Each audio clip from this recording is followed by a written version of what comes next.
안녕하세요. 오늘은 서울 붓다스쿨에서 금강경 6조대사 구결을 가지고 공부합니다.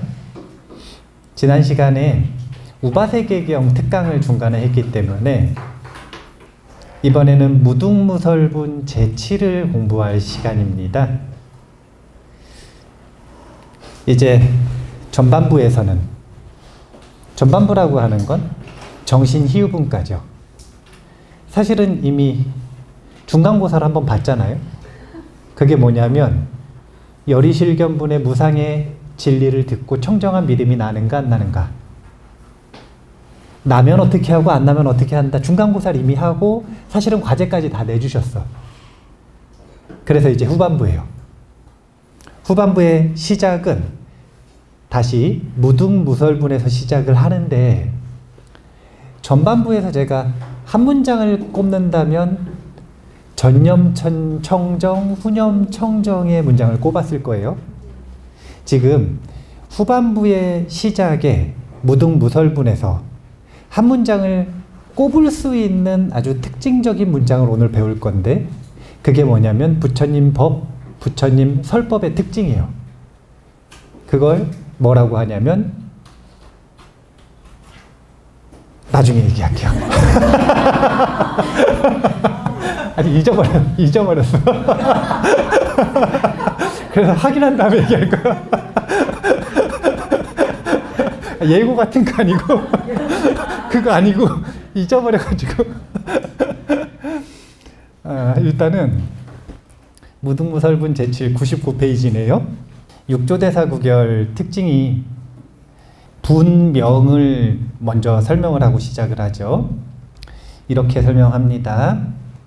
증득함이 없는 것을 얻는 것이 바로 참다운 증득이며, 설함이 없는 것을 설법하는 것이 참다운 설법이므로 무득무설분으로서 이를 받았다. 이제 이를 받았다라고 하는 것은 앞부분에서 뭘 했냐면 정신희유분을 했어요. 그러니까 정신이라고 하는 건 뭘 받은 거였냐면, 정신희유분 할 때 정신 할 때 요 정자가 무슨 정자냐면 청정의 정자였죠. 왜냐하면 열이실견분에서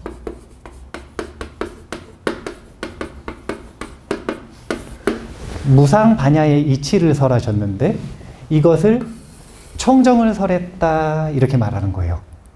그러면 열이실견분에서 말한 청정의 이치에 대한 믿음이 나는가 안 나는가, 이것을 공부한 게 전 시간이었단 말이에요. 이것을 받아서 이제 다시 또 무상반야의 이치를 이야기를 하는데, 그래서 오늘은 부처님의 정신의 특징, 요 정신 아닙니다. 정신의 특징. 정신의 특징을 법이라 그러는데, 이 법은 진리, 깨달음으로서의 법이기도 하고, 다른 하나는 설법, 가르침으로서의 법이기도 합니다. 이것을 이제 무상반야의 진리로서 적용해보는 시간이다. 그래서 결론은 이미 나왔어요. 분명히 나왔잖아요. 진리, 얻을 바가 없는 것을 얻는 것이 참다운 얻음이요, 설할 바가 없는 것을 설하는 것이 참다운 설법이다. 즉 무득과 무설로서 분명해서 이미 사실은 이번 무등무설분에서 하고자 하는 말의 결론을 다 이야기를 하고 시작을 하는 거예요. 얻을 바가 없는 것을 얻는 것이 부처님의 이 깨달음의 길이고, 그리고 부처님께서 그 길을 설명하실 때도 당연히 설할 바가 없는 바를 설하는 설법을 설하셨다. 이게 뭔가 굉장히 말이 어려워 보이지만 제가 오늘 되게 쉽게 설명할 거예요. 여기 수보리여 너의 뜻은 어떠냐, 이 원문 같이 읽어볼게요. 수보리야 너의 뜻은 어떠냐. 열애는 안욕 따라 삼맥삼보리를 증득하였는가? 열애는 설한 법이 있는가? 수보리가 말하였다. 제가 부처님께서 설법하신 것을 이해하기로는 정해진 법이 없는 것이 안욕 따라 삼맥삼보리입니다. 또한 정해진 법을 열애께서는 설하지 않으셨습니다. 그래서 여기서 보면 이번에는 부처님께서 수보리 존자에게 반문을 하고 계세요. 테스트죠. 열이실견분과 정신이유분을 통해서 무상을 잘 이해한 것처럼 보이는데 이 부분은 어떠하느냐라고 지금 질문을 하시는 거예요. 두 가지 질문. 열애는 안욕 따라 삼맥삼보리를 증득하였는가? 무상 정등 정각이라고 하는 깨달음을 증득하였는가? 그게 열애인가? 두 번째는 열애가 설한 법문이라고 하는 게 있는가? 이 두 가지를 질문하였더니 수보리 존자가 말하기를 본인이 이해하기로는 무유정법이라고 한마디로 표현했어요. 무유정법, 정해진 바가 없다라는 거예요. 고정된 정해진 깨달음도 설법도 없다. 그리고 나서 그 뒷부분은 이에 대한 상세 설명이라고 생각하시면 됩니다. 자, 그러면 내용을 좀 보면 일단 앞에 99페이지에 주석을 좀 볼게요. 여기 보면 득에 대한 게 있는데 법화경 신의 품에 깨닫지 못하였을 때는 무소득과 같고 깨달으면 소득이 있는 것과 같다. 증득하는 것과 증득하지 못한 것 모두가 망견이다. 다만 집착하지 않아야 한다라고 이야기를 했는데요. 이제 득에 대한 문제가 뭐에 대한 문제냐면 법에 대한 문제예요. 법이라고 하는 건 여기 두 가지가 있다 그랬죠. 진리이자 설법. 그런데 요거는 부처님 정신의 특징으로서의 한 범주고 법을 설명할 때 존재를 법이라고도 해요. 존재라고 하는 건 TV도 존재고 분필도 존재죠. 요 분필, TV도 법이라 그래요. 그런데 요 존재로서의 법 말고 무등무설분에서는 지금 문맥상 전체적인 금강경 설법의 흐름상 뭘 얘기하는 거냐면 부처님 정신의 특징을 얘기하는 거예요. 이 정신의 특징은 다시 말하지만 깨달음과 설법을 특징으로 한다. 그러니까 존재의 본질을 깨치기 위한 것, 이게 깨달음에 대한 것이고 그 다음에 그 길이 부처님께서 설하시는 법에 대한 것인데 이 깨달음과 설법이라고 하는 것을 얻을 수가 있느냐 없느냐라고 하는 것에서 이미 무득이라고 했잖아요. 근데 신의 품에서 지금 인용을 가져오기로는 깨닫지 못하였을 때가 무소득이고 어떻게 시작을 하냐면 무소득에서 시작한대요. 그런데 깨달음을 얻으면 어떻게 된다? 소득이 있다요. 이번에는 소득이래요. 그러면은 깨달을 것이 있다는 거예요, 없다는 거예요? 신의 품에서는 있다는 표현을 하는 거죠. 그런데 그 뒤에 말을 붙였잖아요. 뭐라고 말을 붙였냐면 그렇게 해서 증득하면 증득하는 것과 증득하지 못한 것이 모두 망견이라는 걸 알게 된대요. 득하고 나면. 득하기 전이죠. 득하기 전에는 무소득과 소득의 차이가 있어요. 그런데 득하고 나면 이 두 가지가 차별이 없다. 즉 무득이라는 걸 알게 된다. 이런 의미거든요. 그러니까 지금 금강경이 어려운 이유는 원래 여기서부터 차례대로 얘기를 해줘야 되는데 그런데 금강경 무등무설분 제7을 지금 갑자기 보시는 분들은 설한 바도 없고 깨칠 바도 없다라고 하는 것부터 공부를 하니까 어려운 거예요. 원래 우리는 제가 노스님하고 공부를 하는데 우리 노스님이 저한테 인사를 가서 난 인사를 간 거야. 인사를 갔는데 인사를 하고 이제 가려고 그러는데 딱 가려고 하는데 그 뒤돌아서 나가는 그 사이에 저한테 물어보시는 거예요. 원빈 스님, 나하고 공부할래요? 노스님이 그러시는데 뭐라 그래요? 네. 그리고 나서 해인사 가가지고 택시 타고 그냥 곧바로 왔다 그랬잖아요. 해인사로 돌아가가지고 택시 타고 장수까지 날아갔어요.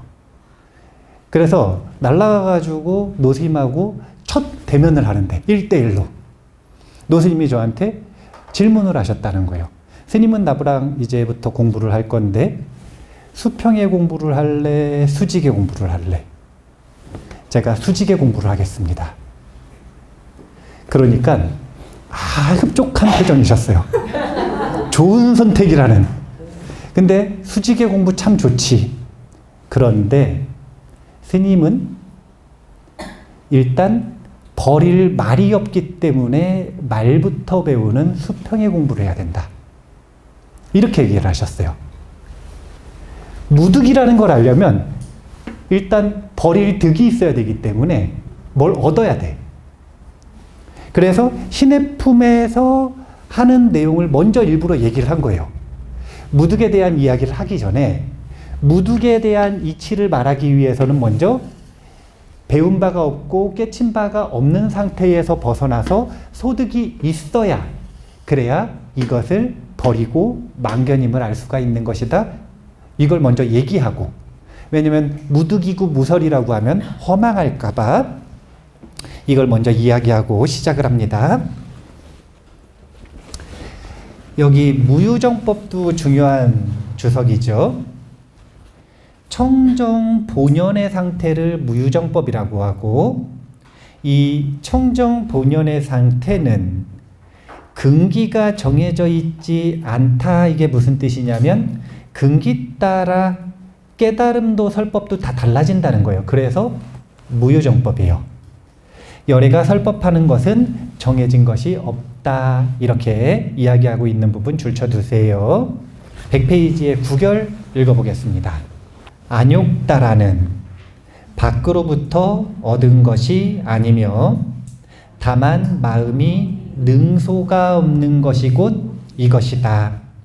다만 병에 상대하여 약을 처방하는 것이기에 근기에 따라 마땅히 설법하신 것인데 어찌 정해진 법이 있겠는가. 중요한 문장이 나왔어요.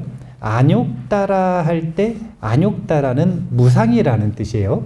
위 없는 이라는 뜻이에요. 그러면 위 없는 진리라고 하는 것은 무엇이냐? 한마디로 능소가 없는 것. 이것을 위 없는 진리라고 했어요. 능소가 없다라고 하는 건 능은 주관, 소는 객관이에요. 이제 한자 문화권의 불교 전적들을 보다 보면 능소라는 단어가 자주 나옵니다. 그러니까 능소는 좀 익숙해지시면 되는데 능은 주관, 소는 객관입니다. 그래서 주체와 객체가 없는 것, 이게 안욕따라다. 이렇게 정의를 하셨고요. 그 다음에 보면 병에 상대하여 약을 처방한다 이렇게 얘기하셨죠. 그럼 병이 무슨 병이요? 예, 그게 뭐냐면 분별병이에요. 분별병. 능소를 구분하는 분별이 있잖아요. 이게 병이라는 거예요. 부처님께서는 모든 중생은 신병을 앓고 있다 이렇게 얘기하지 않았습니까? 이 신병은 정신병하고는 다른 거예요. 모든 중생이 정신병이 있다 이 얘기가 하신 게 아니에요. 모든 중생이 육체적으로 질병이 있다 이 이야기를 하신 것도 아니에요. 신병은 분별병을 얘기하는 거예요. 이게 서양 철학에서 말하는 오성의 한계예요. 인간은 존재를 인식하기 위해 인지의 구조가 있는데 인지의 구조 자체가 병들어 있다는 거예요. 무슨 병이 있냐면 분별을 하고 통짜를 나누는 지각을 해야만 인식을 할 수가 있는 거예요. 지각과 분별을 하지 않으면 인식으로 들어오질 않아. 이게 인식의 한계이자 분별병, 신병이라. 여기에서 모든 병이 시작되는 거예요. 그래서 이 병에 상대하여 약을 준다. 그러면 약은 뭐냐면은 무분별이겠죠. 안욕다라가 무엇인지를 명료하게 얘기하고 계시고 신병이 무엇인지 그래서 약이 무엇인지를 정확하게 얘기하시는데 이런 부분들을 잘 봐두셔야 그래야 왜 무득을 득하는 것이 가장 수승한 득이고 그 다음에 무설을 설하는 것이 왜 가장 수승한 설법인지를 이해할 수가 있어요. 적어두시고 오늘 계속 한번 내용을 축적해 볼게요. 뒤에 한 문단 또 읽어볼게요. 열애가 설법한 무상정법은 바로 마음은 본래 증득한 것이 없으며 또한 말한 것도 없고 증득한 것도 없다. 다만 중생이 이해하는 것이 같지 않으므로 열애는 저 근성에 응하여 갖가지 방편으로 계유하여 교화하고 인도하여 그로 하여금 모든 집착을 버리게 하신다. 모든 중생의 망심이 생멸함을 그치지 않고 경계에 따라 움직인다고 가리키시며 또 전념이 호련히 일어나면 후념이 응하는 것을 알게 되어 각은 이미 머물지 않고 견 또한 있는 것이 아님을 가리키심이 그것이다. 어찌 정해진 법이 있는 것을 열애께서 설법하시겠는가. 이게 좀 이상해요. 분명을 보면 무득, 무설분이죠. 근데 먼저 득을 설명해요? 설을 설명해요? 어디? 설 먼저 설명하고 있잖아요. 설법에 대한 것부터 지금 설명하시잖아요. 그래서 저도 오늘 거꾸로 무설, 무득으로 설명할 거예요. 왜 설법이라고 하는 게 도대체 무설인가? 왜 설하신 바가 없는가? 부처님 84,000경이나 설하시고 면책사유처럼 핑계대는 게 아니거든요. 나는 설한 바가 없다 이렇게 하시는 게 아니에요. 부처님이 말씀하시고자 하는 바를 표현하기 위해 본인의 설법을 무설이라고 하시는 거예요. 자, 우리가 가장 익숙한 비유를 가지고 해봐야 돼요. 그래야 이해가 되니까. 달을 가리키는 손가락 이러죠. 달을 가리키는 손가락. 달을 가리키는 손가락이 있는데 일단 설법이라고 하는 걸 보면 무유정법이잖아요.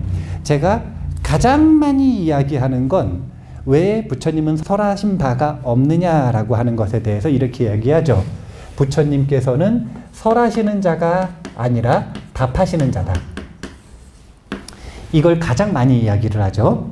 근데 답은 설하고 달라요, 성격이.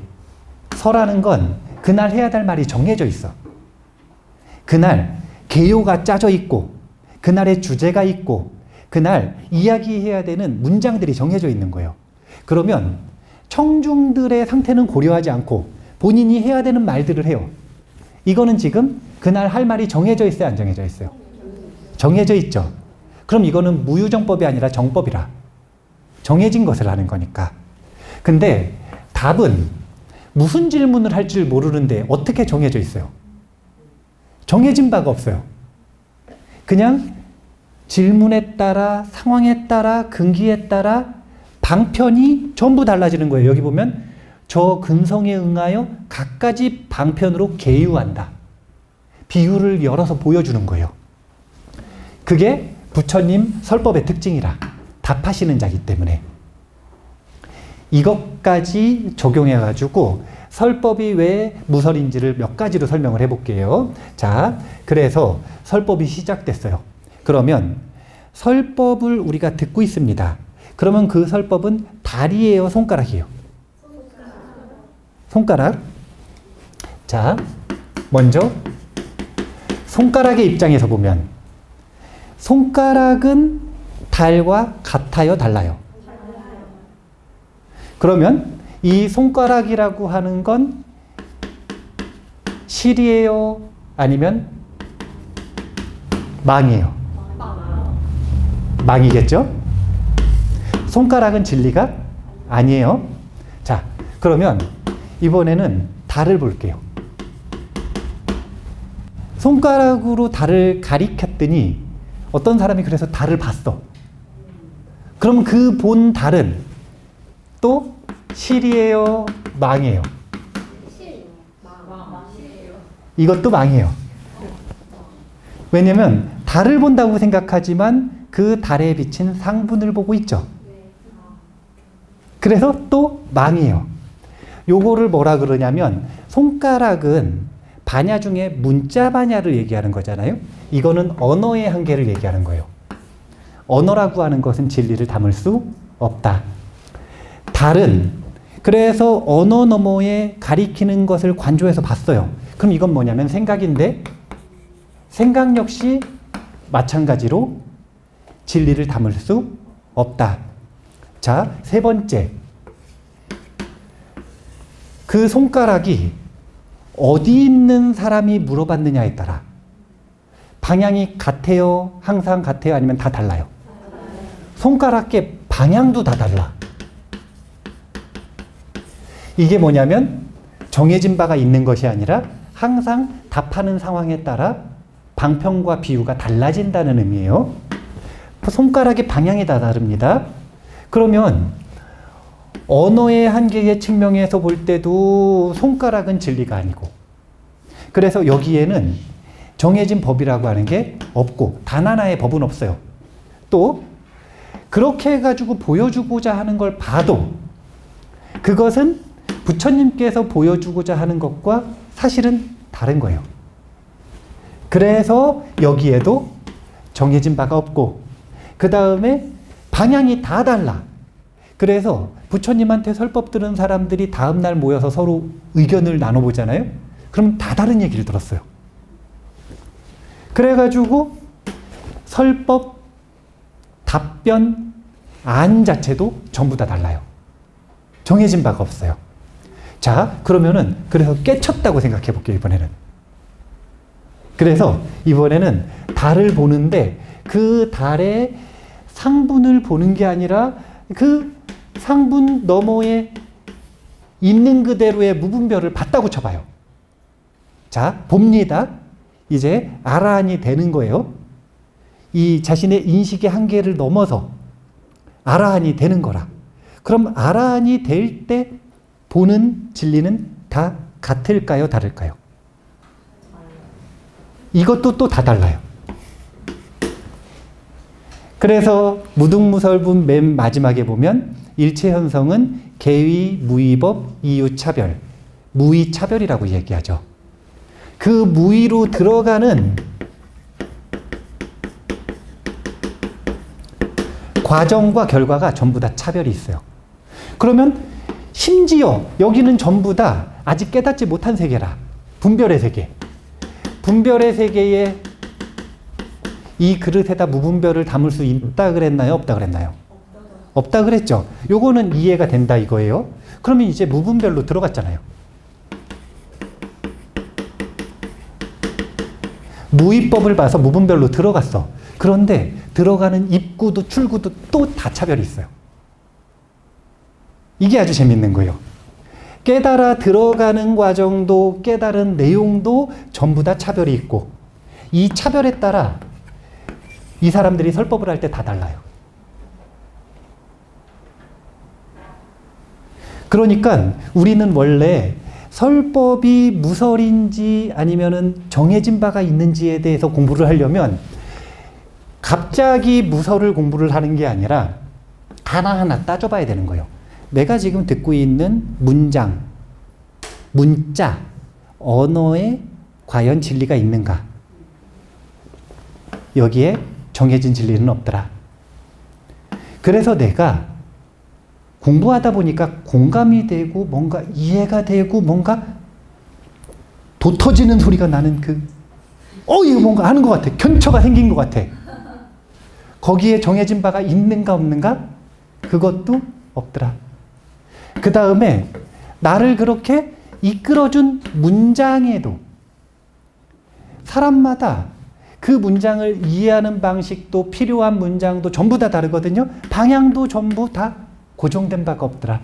그렇게 해가지고 진짜로 깨쳐 들어갔어. 근데 깨쳐 들어간 문도 고정된 바가 없더라. 깨쳐서 무위에 들어가서 무위에 사는데 그 무위에서 중생들을 향해서 인연된 이들을 향해서 말하고 다시 설법을 할 거 아니에요? 근데 이 인풋뿐만이 아니라 아웃풋 또한 역시 차별적으로 개성이 드러나는 전부 다 다른 설법을 하시더라. 그러니까 여기에는 고정된 게 하나도 없어. 이걸 인정하고 들어가지 않으면 그러면 항상 자기가 본 것, 얻은 것, 만난 것, 공감한 것, 그리고 뭔가 알게 된 것, 거기에 정체되고 집착하고 머무를 수밖에 없는 거예요. 이걸 경계하는 겁니다. 그 모든 것들이 자기가 손가락을 이해했든, 달을 슬쩍 봤든, 아니면 방향성을 연구했든, 아니면 차별을 통해 이 무일에 들어갔든, 아니면 뭔가 그걸 가지고 말을 할 기회가 있든, 그 어느 순간이든 이 전제를 모르면, 무유정법이라고 하는 이 전제를 모르면, 그러면 어떤 오류를 범할 수밖에 없는 거냐면 다른 게 아니라 뗏목을 지고 다니는 오류를 범할 수밖에 없는 거다. 오늘 쉽게 설명하는 거거든요. 제가 나눴잖아요. 이렇게 하나, 둘, 셋, 넷, 다섯으로 나눴잖아. 원래 이렇게 안 나누면 이걸 막 왔다 갔다 하면서 입체적으로 얘기를 해요. 그래서 내가 지금 무슨 얘기를 하는지 듣는 사람들이 알아서 갈라가지고 생각을 해야 되거든요. 근데 오늘 달을 가리키는 손가락을 가지고 무설도 얘기하고 무득도 이따가 또 얘기할 거예요. 101페이지에 아는 망념이 없는 마음이며 녹다라는 교만심이 없는 것이며 삼은 마음이 항상 정정함에 있음이며 맥은 마음이 항상 정해에 있음이며 삼보리는 마음이 항상 공적함이니 한 생각의 범인의 마음을 단박에 없애면 곧 불성을 보리라. 여기에는 지금 어떤 내용이 들어가 있는 거냐면 육조 해능 스님이 생각하는 공부의 순서가 들어가 있어요. 첫 번째는 뭐가 줄어든다? 망념이 줄어든다. 두 번째는 뭐가 줄어든다? 교만심이 줄어든다. 세 번째는 정정하다. 이건 뭐냐면 산란함이 줄어든다. 그리고 거기에 뭐가 더해지는 거냐면 지혜가 더해지니까 명료해진다. 그리고 마지막이 항상 공적하다. 이게 무슨 뜻이냐면 이 공성의 진리를 바탕으로 적절하게 조율된 중도의 마음에 머문다. 이런 뜻이에요. 그래서 그림을 또 그리면 자, 여기는 망념의 세계입니다. 이 망념의 세계는 무슨 병으로부터 나온다고요? 분별병. 자, 오늘 우리가 앓고 있는 병명이 진단 나온 거예요. 분별병. 우리는 전부 분별병이라는 신병을 앓고 있습니다. 그래서 이 분별병에 의해 어디에 사냐면 망념의 세계에 살아요. 이 망념의 세계에 사는 걸 뭐라고 하냐면 윤회한다 이렇게 표현하는 거예요. 이게 마음 내에서 윤회가 이루어지는 모습입니다. 그러면 이 마음 내에서 윤회가 이루어지는 것에 상응해서 객관세계가 펼쳐지는 거예요. 그런데 이 망념의 세계를 여위기 시작해요. 그러면 어디로 들어가냐면 이번에는 망념이 없는데 지금 뭐만 남아있냐면 교만만 남아있는 거예요. 지금 요 교만만 남아있는 상태는 무슨 상태예요? 아니요. 아라한향. 사상 8배 중에서도 아라한을 향해 갈 때 교만만 남고 사라지기 시작합니다. 교만이. 그래서 제가 교만의 근본은 뭐냐면 비교거든요. 비교하니까 교만이 생기는 거예요. 그런데 그 비교하고 교만하는 것이 줄어들 수는 있지만 끊어지는 건 언제 끊어진다고요? 아라한이 향이 되면 조금씩 끊어지기 시작해요. 그러면 그전에는 끊어진다는 거예요? 안 끊어진다는 거예요? 안 끊어져. 근데 왜 자꾸 자기를 너무 높게 봐가지고 비교하는 마음이 끊어지지 않습니다. 교만한 마음 때문에 힘듭니다. 제가 왜 그런지 모르겠습니다. 왜 그런지 왜 모르느냐고요. 아라한이 아니니까 그런 거지.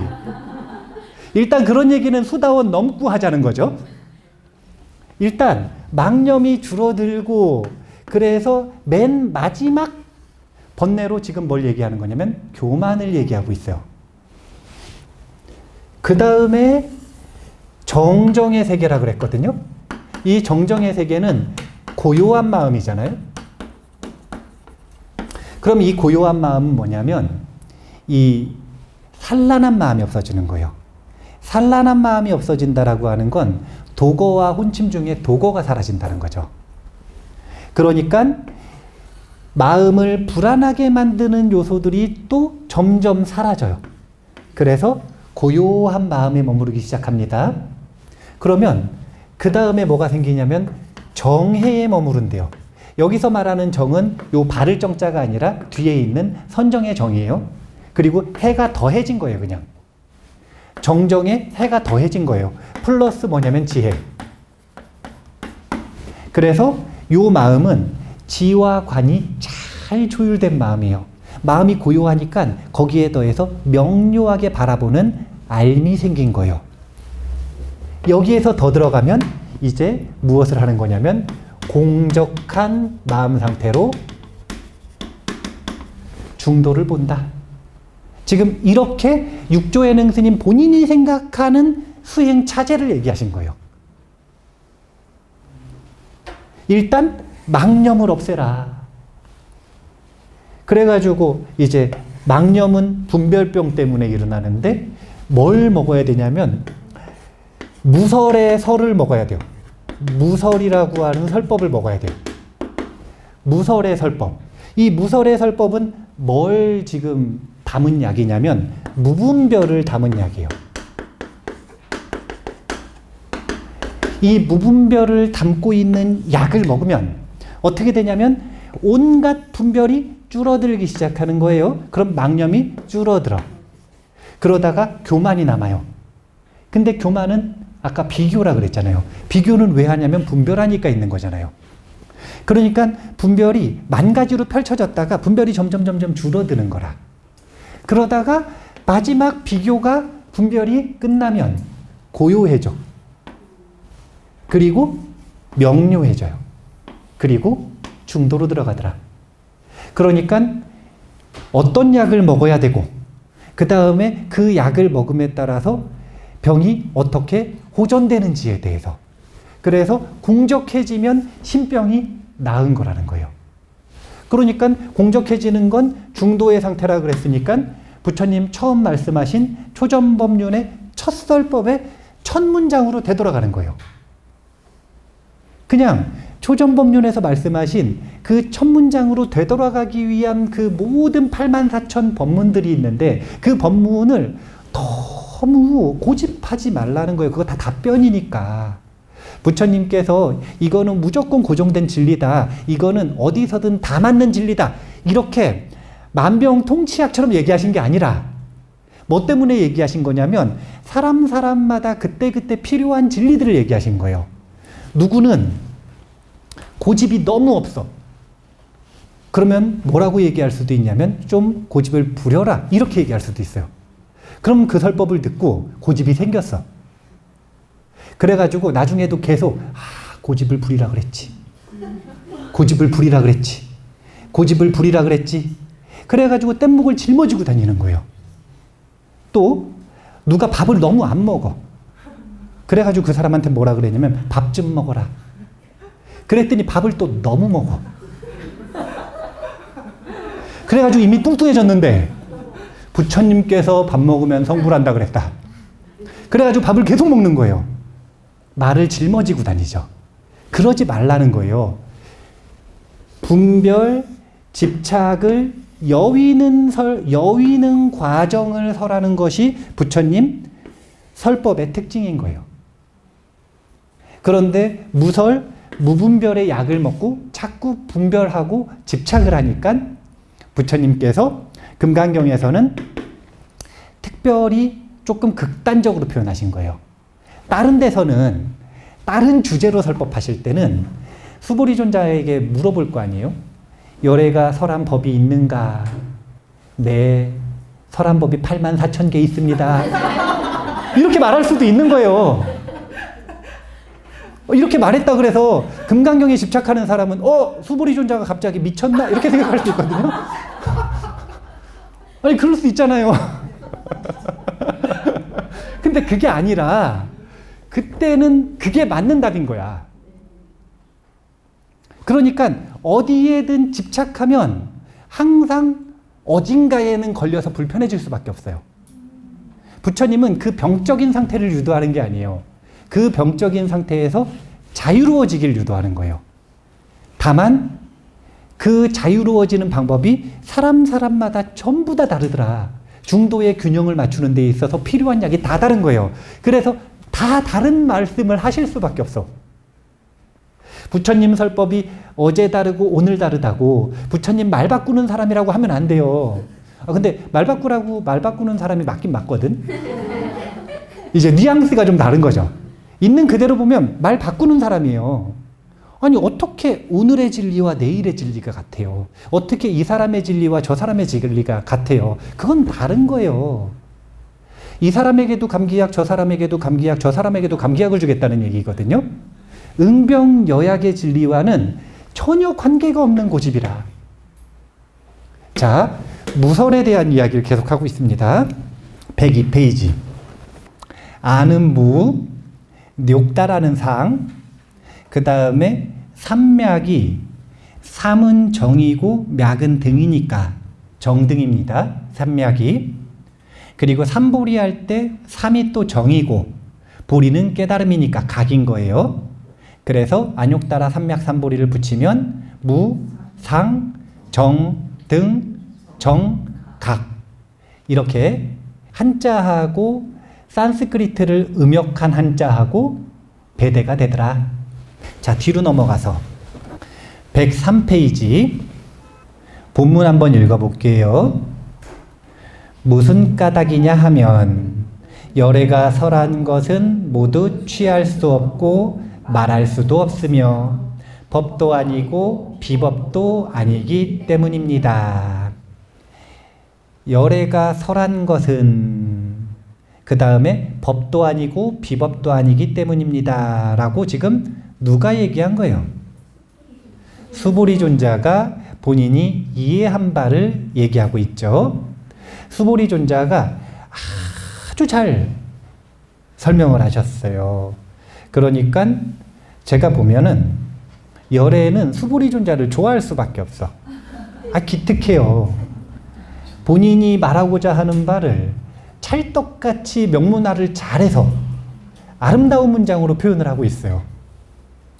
열애의 설법의 특징이 뭐냐면 열애는 불가취와 불가설을 설합니다.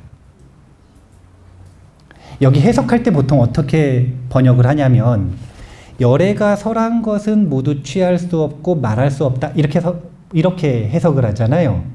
근데 그게 아니라 이렇게 해석을 해도 되지만 어떻게 해석하는 거냐면 열애는 취할 수 없고 말할 수 없음을 설한다는 거예요.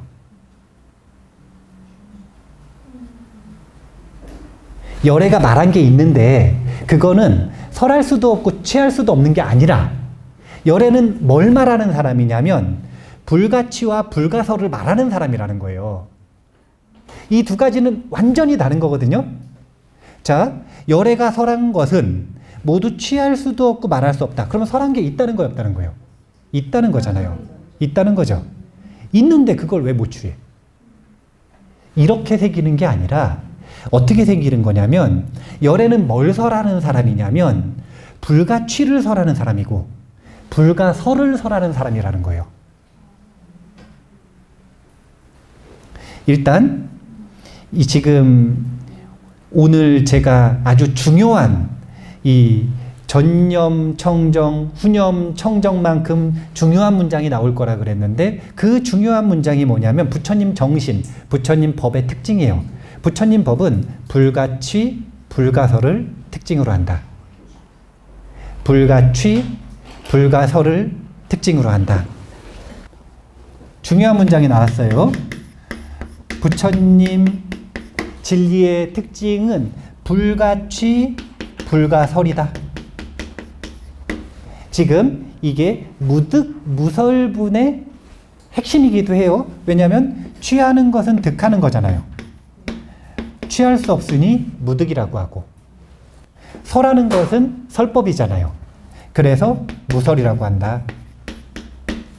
그런데 우리가 지금 어디까지 배운 거냐면 요거 배우고 그 다음에 이거 배우겠다 그랬잖아요.